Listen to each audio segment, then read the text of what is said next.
Hello, innovators. I'm Todd Wyant, and welcome to the Bridging the Gap podcast presented by Applied Software GRAITEC Group. You're invited to join our conversation to model the future of construction innovation and the digital transformation adventure of this great industry. My guest today is Chris Ryan. He's a building design and development consultant with over 20 years of professional experience creating unique projects and building meaningful spaces that combine work and play. He's a licensed architect, registered contractor, former commercial development executive, college professor, and a national level competitive athlete. Welcome to the show, Chris. Thanks for having me. Happy to be You're here. you're a busy guy. Yeah, It's a lot of yeah. life experience. I mean, it's funny as I get older, like the more life and work, they just keep coming together more and more. And the what you just said about projects that combine work and play, I mean, that's why it is because, so much of my life has been, when you say competitive athlete, I was a competitive climber. And so I do a lot of climbing gym projects. Uh-huh. My first job out after college was designing climbing walls for 3 or 4 years. And so, these activities keep sort of coming back to the center of my life. And so being able to make spaces where other people can sort of discover these things, it really is a combination of like work and play for me and for the clients I work with. Yeah, that's awesome. Well, let's back up. How'd you get started on this journey? What made you want to go into architecture to begin with? Yeah, it's funny because my family is mostly a lot of attorneys and teachers. I didn't know any architects when I was a kid. The closest, like thinking back on it, the closest person I knew was a person who was developing residential, developments in Connecticut. And I just remember as a kid going to his house and thinking he had this cool like split level house with a pool and he had a drafting table. And I just like, this guy draws for a living, this was like probably the late 80s. And I just thought that was really cool. And I liked to draw, and that was pretty much all I knew about architecture when I moved to Colorado from New England to go to architecture school. I applied into Colorado, and I mean, honestly, architecture was an alibi for going climbing and skiing as much as anything else. But I liked drawing, and I honestly wasn't a great student, like in traditional classes in high school. And so, it took me a few years, but I found a couple professors who really lit the fire for me in college. And I'm like very grateful because it really turned my whole life around academically. And really that was, again, that was like 25 years ago now. And really that's why when I was teaching, so much of it is based in just the fact that I did have a few instructors who really got me going. Mhm. And I was always just trying to, hopefully share a little bit of that with someone, you know?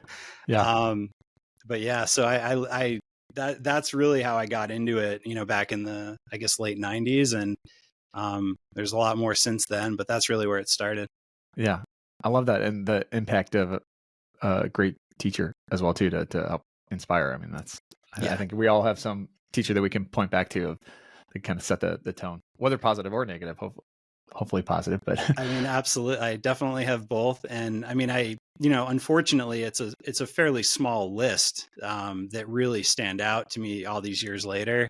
Mhm. And so, yeah, but I'm just very grateful that to even have had that happen, because again, there's really a before and after, with architecture. Like I fell in love with it in the same way that I was in love with climbing and skiing. And I just didn't understand what it could be until I sort of, the scales kind of got taken off my eyes, if you will. Yeah. Yeah. I love that.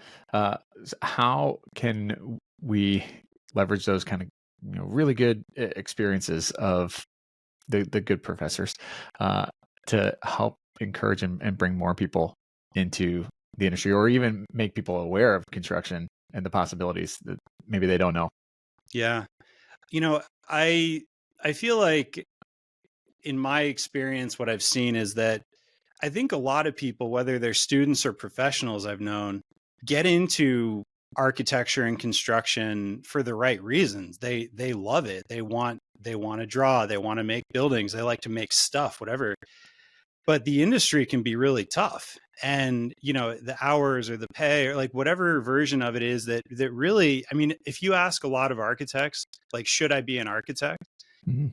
A lot of them, I don't think say that you should. And I think that's really like tragic in a lot of ways, because they probably, they got into it, hopefully, because they thought it would be a great life, a great career. Cause I mean, this is your whole life we're talking about, really. So, you know, I think it's a real shame when that happens. And so my advice to students has always been to really make it your own, because if your plan is to just go sit in someone else's office, you may not enjoy that. You may enjoy that. There's plenty of people who that's exactly what they want to do, is really, they're really good at detailing or whatever.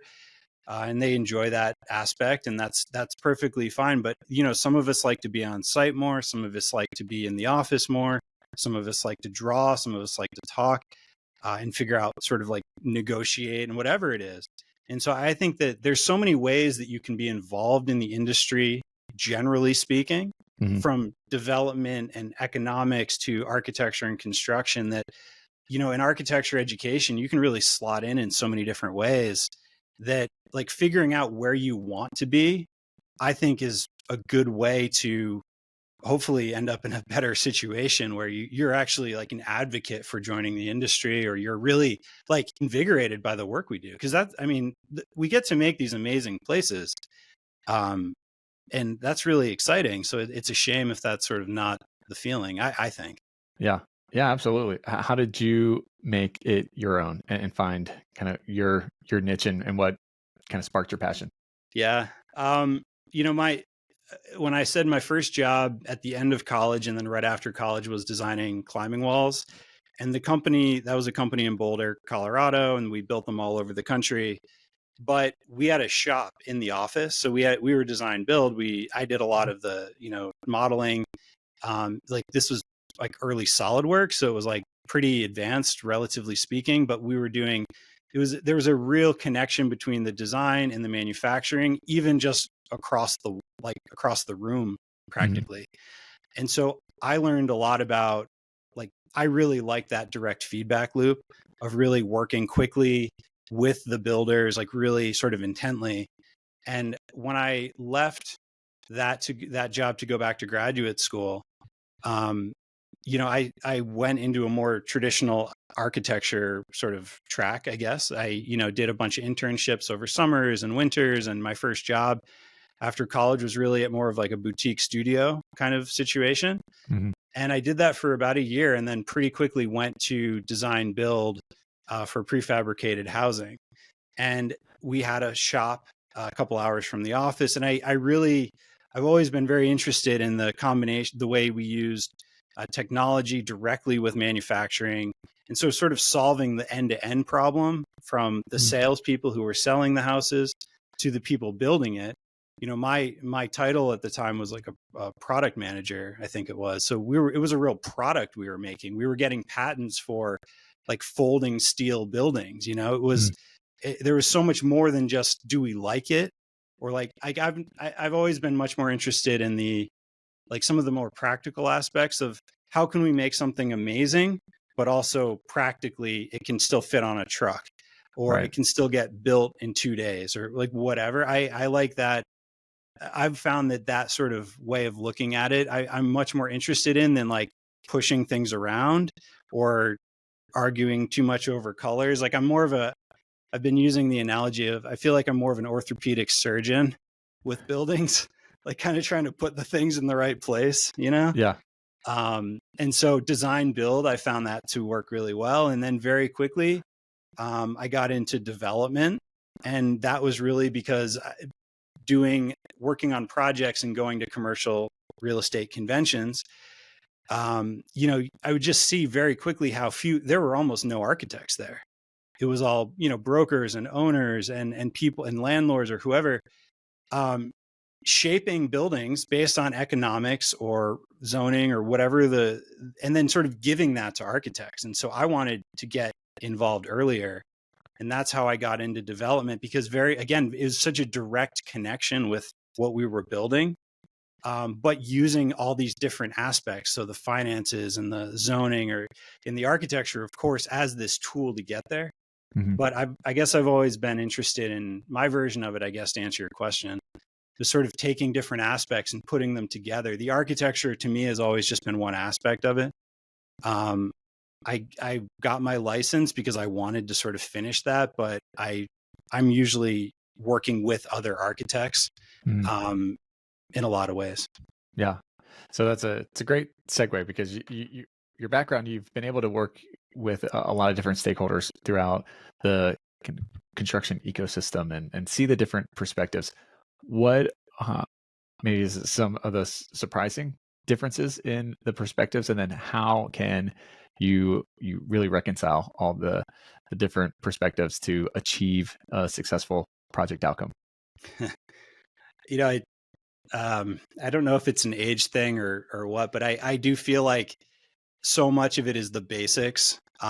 Like these have to be trusting relationships with people pulling in the same direction. And these sound like platitudes, but there's so many people involved and there's so many ways to sort of obfuscate things or whatever Mm-hmm. that, if you don't, it's just like hiring anybody for anything.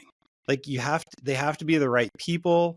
They certainly have to have the right technical ability and experience to know what they're doing.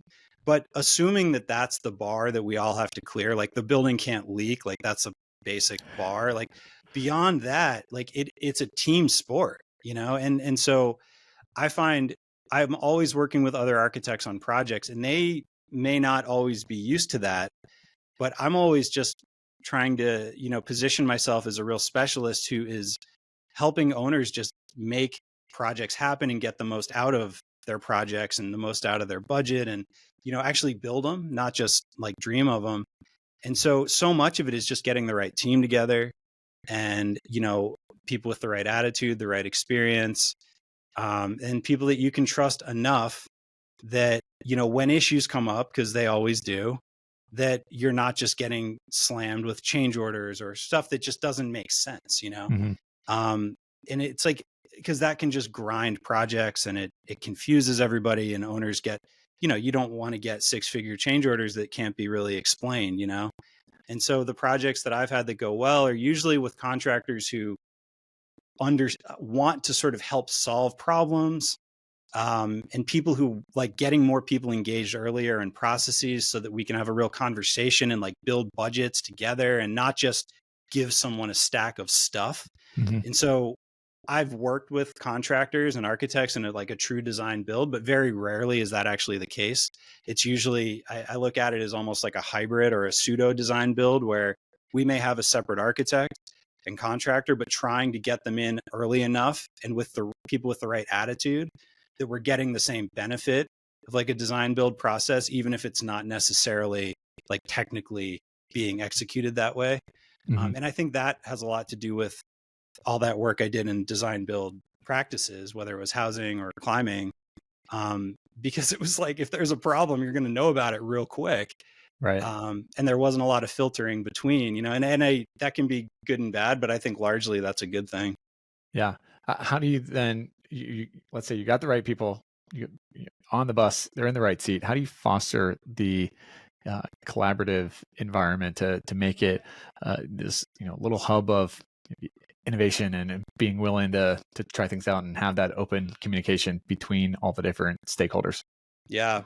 I mean, I think, what I will say from my own point of view is, I'm pretty careful with who I work with, which, as I've, the longer I practice is, I don't know if that's a luxury or not, but the more I'm like very selective with what types of projects I work on and who I work with, Mm-hmm. the more I find that that's just the case. Cause I always say, if you're someone who needs a very sort of like down the middle project, you don't need me really. Like there is an architect somewhere near you probably who can just take care of you. And I'm happy to say that to people if they don't need me. But the more sort of bizarre or unique a project is, the more people are working around the country or rolling out multiples, like doing real development. Mm-hmm. That's really when I can help. And I focus on rallying that team, like you're saying. And if it's the right group of people, they're looking to contribute, I think, most of the time. And I feel like most of the time, if that's not the case, you can tell pretty quickly. And then it might almost be about holding on or just kind of getting through a situation, because you don't always have control either. Like landlords might select a builder or whatever the case is. So just what I was saying a minute ago, I guess it's really, to me, it goes back to it's sort of just basic hiring or people skills in a lot of ways. Like, trying to set parameters for, hey, we've outlined this concept, this drawing set, this design. These are a couple areas where we really need help. Like, we want you to like really develop this area or that area, or these specs that we didn't like on the last project or whatever. So I think giving sort of like some boundaries, I found that to be a pretty helpful, like very tactical way of saying, look, we kind of know, like, this is the rough draft. I like to look at it almost as writing, because a lot of clients have done a lot more writing than designing buildings. So this is the rough draft. There's a lot of editing to be done still. We need help with that. A good editor, as we all know, can make a huge difference. So like, that's not the right fit for every architect. Not every architect wants to be that person. They might want to reinvent the wheel every time, and that might be fine, but it might also not help. And so I think getting the right team with the right sort of parameters of where they can innovate and where we sort of have, things dialed in, that sort of balance, I think. And then, honestly, I mean, I am an architect, so it's funny when I'm negotiating for like fees and stuff with architects, making sure they feel like they're taken care of, like not beating them down too much. I mean, why would you ever want to start a project? It seems like such short money to pay someone enough, that's reasonable, and not beat them up on price before you even start the working relationship. Like, I've watched owners do that, and it's never made sense. And those usually aren't great owners anyway. So, but that's all the same people skills as anything else, Yeah. Yeah. No, I think that all makes perfect sense. Well, let's kind of dig into the actual workflow of it. How do you navigate the gap between kind of the initial architecture design phase with the practical realities of actually constructing something on site? Yeah, I mean, I love the title, the Bridging the Gap, because that is quite literally how I describe it with owners, where so often an owner has, and these are all commercial projects. So like they either have an idea for a business, or they have a business and they want to expand it, or whatever it is. And they just don't know how to make the jump to actually make progress. They often have talked to an architect and may have gotten a huge fee proposal for, we'll draw this thing up for you for, 6 figures, something or other, whatever. Or a contractor is going to say, hey, like, well, I don't know what you want me to build for you, maybe. So there's this gap often between investing a lot in an architect who may or may not draw something that you really need, and may or may not actually have enough experience or the type of experience to help with budgeting and whatnot. So even if, like, a lot of owners I work with that have hired architects will say, I hired this architect, they drew this thing, it cost a decent amount of money, and it just was way out of my budget. Like, so the project just didn't go anywhere. And I've heard that many times over and over. And so that's why I look at what I do as it involves architecture, but it really is more of a development like package, really. And so the way that I try to bridge that with people is really just with sort of high level financial planning and analysis, like business planning, like very rough, like what is the ballpark we're even playing in, so that we can work within that, or at least know that if we're spending more than their budget, we're kind of aware of it. And some contractors, will not want to do early budgeting, but my feeling is you have to start somewhere. Like, we have historic data that we can use from my own projects, from, other data sets, that we can at least like throw darts and say, this is probably going to be in like a low, medium, and high range. Like, what do those look like for this size, this sort of quality? We make a bunch of adjustments. And is that something you want? Like, do you want to spend that much money, or do you want to spend a lot less? Because a lot of the time the answer is, I want X, Y, and Z. They sort of do the additive approach. And it's like, okay, well, that's probably going to cost you a certain amount of money. They're just sort of stunned by it often. It's like, well, that's not, we can't we can't even get it. We can't even buy into that. So then why would we ever draw that? So that might be honestly a few minute conversation just to sort of figure that out. And in my development work, I've, built out budgeting tools and different sort of models, like financial models, to help just with some basic inputs to just at least, again, try to get a rough idea so that when we draw anything, it actually has some sort of gravity attached to it, that when we talk with a contractor or another architect, we have some idea about, hey, this is what we're thinking. This is why we're doing it this way. This is generally a budget that we think we can afford. Like, and there's a lot of validation and evolution and development and all that. But, that initial step, that's the gap that I have seen. And over the last really doing development for one company and then now with, for my own practice, that's the gap that I found you can really help with, because owners often don't know how to make it really. Especially if they don't have their own internal development team.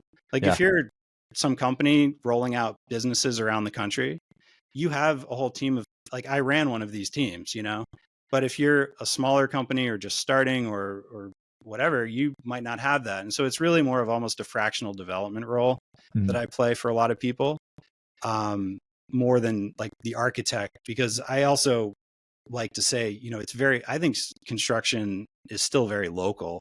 Working in a lot of cities around the country, like I do, New York, Chicago, Boston, these places are wildly different in terms of the way they look at code, the codes they use, the way the plan examiners deal with you. So I have no interest in pretending like I know all of that. And so again, I try to, back to your earlier question, like sort of empowering people to be like, look, this is where we want to go, but we need your help. We're not telling you what to do. We need your help to get there. And you get to be the architect on this. It's an exciting project, trying to like really build like excitement, and working on exciting projects helps with that, frankly. Yeah. Projects people want to work on, but yeah. So that makes sense how you just laid that out. Why? I hope so. Why is it not being done? And what is the hurdle from a critical mass standpoint? What's the hurdle in preventing people from taking all that into account early in the process? I mean, honestly, I don't really know. I've learned a lot from contractors, like very good contractors. I've learned a lot from very good developers. A lot of them come from other backgrounds, whether it's construction or, some sort of finance or whatever, where they can really look at numbers. And, I'm coming at it as an architect. And so, I'm just looking at it as, how can we get this thing, like bring it to life? And these are the ways that I have found we can go about it if we choose to just help connect the dots earlier and help owners like be able to move forward confidently without just slamming into some sticker shock wall, 6 months in or whatever.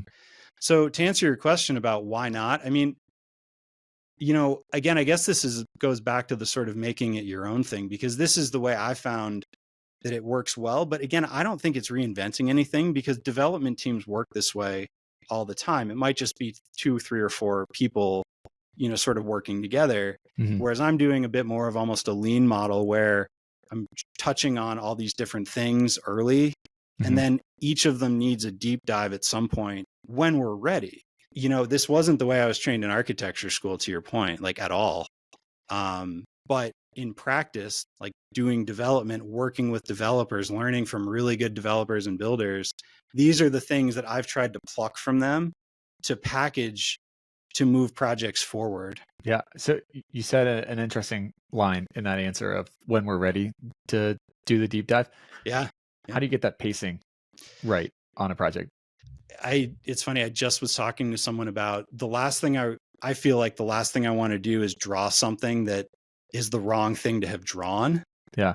And so having enough time, or having enough like conversation about, intent, ingredients. So, what are we even doing here? Like, why are we doing this project? Like at the deepest level, like really, why do we care? Which, what are the ingredients? It's sort of like cooking, like what are the ingredients, what are the intent that we're trying to make here, like hot, sour, sweet, spicy, whatever.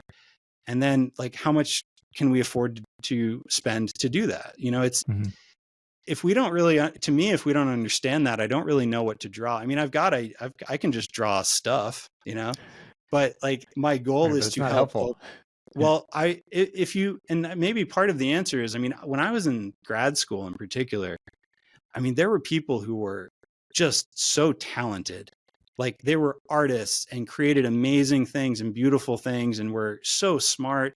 And that was frankly never me to be this great writer or, artist or anything like that. My strength, I think, is much more in synthesis.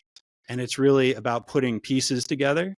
And so, I've really gravitated to that because I've seen how meaningful it is for owners. They don't like what architects care about and what owners care about, I think, are very different often. And I mean, it goes to some really basic stuff of just like, what do they need? What can I do to help them? And then once we figure that out, how can we make that thing the best we can? Like whatever the budget is or whatever size it is, given these parameters, now let's make it amazing. But I don't think that's where I certainly wasn't sort of trained to start there necessarily. Yeah, no, I hear you. I think it's something that we talk a lot about on the show is how do we get everybody in the room at the start of the project and even do the go around of what are you trying to get out of this project, and just hearing people's perspectives on it, not necessarily everybody's going to have the same answer on that. That's not the point of it because that's not going to happen. But to be able to understand where everybody's coming from, and then to your earlier point that we're all on the same team and we're pulling in the same direction. So it's okay for us to have different perspectives and different even goals along the way, knowing that we all ultimately have the same big goal of getting this project done and making it amazing. Everybody has the best of intention. So I mean, that's the best thing for all of us is if the project gets built and the owner's happy and they get to build more of them. Right. Like that usually is the result of doing all this well is they want to, I mean, most of my clients, we do multiple projects over years because we do one or we do the third one and we keep going. And so my work is a combination of advising and actual visualization because so much of it is just conversation, just to your point, conversation. And then eventually, okay, now we're ready. Let's see what that looks like. Then let's draw it up. And I kind of look at it, I mentioned writing before, it's sort of like screenwriting in some ways where I think if you have too many cooks in the kitchen, and I think this is almost the sort of pendulum going too far in the other way of like, just like surveying too generally, like a good script needs like a clear voice, like an owner. I like owners when they have a real vision, a real voice. And I want that so that I can respond to that and really like play off of it with them, like like a good improvisation, hopefully. Yeah. But the point being, it's not about like a ton of extra input. I don't think. Like I was just talking to someone about she was a teacher at a school being renovated and she was, they asked us what is the future of and it's like, that might be almost too far in the other direction where it's like this sort of generalized survey of data. And it's like, it's not about more data necessarily. I think it's about the right data with the core team, with the right amount of input and having a narrative. Like I talk a lot about narrative architecture and narrative with people as a way to keep the team on task. Like, what's the story we're telling with this building, with this architecture, with this business? And everything else needs to key into that, whether it's the quality of the finishes or the colors or whatever it is, the budget, is it cheap? Is it, whatever it is, it's like, if we can describe that with words, I think that really helps rally people because it sort of all keys back into that. And I used to say that to students when they'd present on the wall. It's like, I can see what's on the wall. Like I can see what shape that is or whatever. You don't need to tell me it's a circle. Like I can see that. I need to know what you're doing, what your intent is. And then that gap between the thing on the wall and what you're saying you're trying to do, to me, that's what criticism is. And that's where I the more you can be clear about intent, then we can judge, is it doing what you're saying, rather than saying, do I like it or not? Because I think that's a really, we all have opinions, but especially in an academic setting, like how can I give you good feedback? Like it's that gap between, again, the gap between intent and the thing. Yeah. To me, that's like the conversation that is good. Yeah. I love that. I love the narrative architecture as well too. I think that's really good because you can like a building, but if it doesn't accomplish the intent, it's a bad building because you're not doing what you set out to. Yeah. And we're not there to explain it, Right. like, Yeah. I very rarely do I walk around pointing at stuff, Yeah. So the buildings like kind of need to perform or be set up to be, tuned. I think of them as being tuned a lot. Like it's this sort of backdrop for the operator to use the building as like a real tool to run their business. And again, that's not, I think just very, and I think within that you can still make amazing stuff. Like I'm not saying it doesn't, architecture I think is incredibly important, but if the business owner like is angry about how it's performing, to your point, or it just doesn't work right, or you didn't listen, like that doesn't seem like everybody's on the same page, Right. Yeah, absolutely. So as we start to kind of land the plane here, a couple rapid fire questions for you. What is the phrase modeling the future? What does that mean and kind of look like to you when you hear that phrase? To me, I think it has a lot to do with, there's not one answer. There's not one way to do things. This isn't a science. There's not a sequence. It's really, I talk a lot about with projects at the beginning about sort of triangulating yourself within all the stars, all the data. And that's different for everybody. Like the pieces might be the same, but the way it plays out is always different. You're different. I'm different. Their business is different. Their location, the budget, like it's all different. So how it plays out, to me, that's when I think about modeling the future, I think about how can we take data, sort of locate ourselves, a lot of it with priorities as far as what really matters to us, so that we can figure out a path forward and like model that out. And so for some people, it's just talking. For some people, it's visualization. For some people, it's years of work together. It depends where they want to go. But that, that sort of baseline, and then triangulating our location and like modeling that out, how we play that game, that's what I think about. Yeah. What about innovation? What does that mean to you? Well, it's funny because I mentioned my very first job, I was working in SolidWorks, and I spent a lot of time working in CATIA and like other like versions of very fancy software. And, I think that I'm very wary of any one solution being a silver bullet, because they rarely are. But with that being said, I know for me, I'm always thinking about just how to be really fast and lean. And I mean, I grew up drafting by hand, so the fact that we can do real-time rendering and all that, I'm like very happy about that. And how quickly you can really make developed stuff very quickly. So I think it's always interesting to sort of cautiously bring stuff in without necessarily looking for an answer. Because I still don't, there's not an answer like that is outside of, I think, the conversation that you have directly with owners and our own learning and all that stuff. Yeah. Agreed. How do people find out more information and connect with you? Yeah. Well, people can go to my website, chrisryanstudio.com. I have a YouTube channel. So when I left teaching after about 11 years, I look at my YouTube channel as a teaching platform. And so a lot of my clients find me after watching different videos, like that term narrative architecture. If anybody wants to know more about that, I've got like a 10-minute, talk about that. I loved being in the background of projects. But when I went out on my own about 4 years ago, I realized, that wasn't the way, it was going to work. So I look at the YouTube as a way of sharing thoughts and teaching. And so that's a good place too, to find out more about me. And that's just at YouTube. It's just Chris Ryan Studio. Awesome. Well, final question for you. If I could give you all construction power, you could snap your fingers and innovate one thing, what would you pick to innovate? It's so funny because like I feel like I don't think about life this way, but I think I enjoy the question, you know?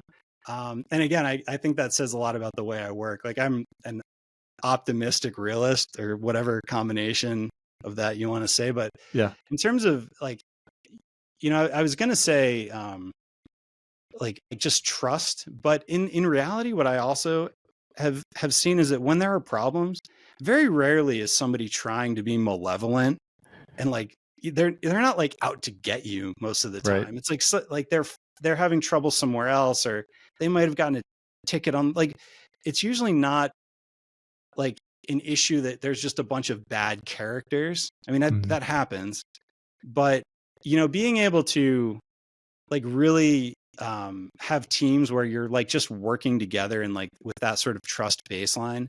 I mean, when it gets to building teams, that's my main focus, is like we need to know that this person is someone we can rely on. When we have to trust them to not fudge the numbers, not just start hitting us with things that aren't like that is the biggest thing that messes projects up in my experience when you get into the like really building them. And that's when the big numbers hit. So I'm always trying to fix that problem. So maybe that would be a good answer. Yeah, I like it. Well, Chris, thanks so much for taking the time and joining the show today. Yeah, my pleasure. Thanks for having me.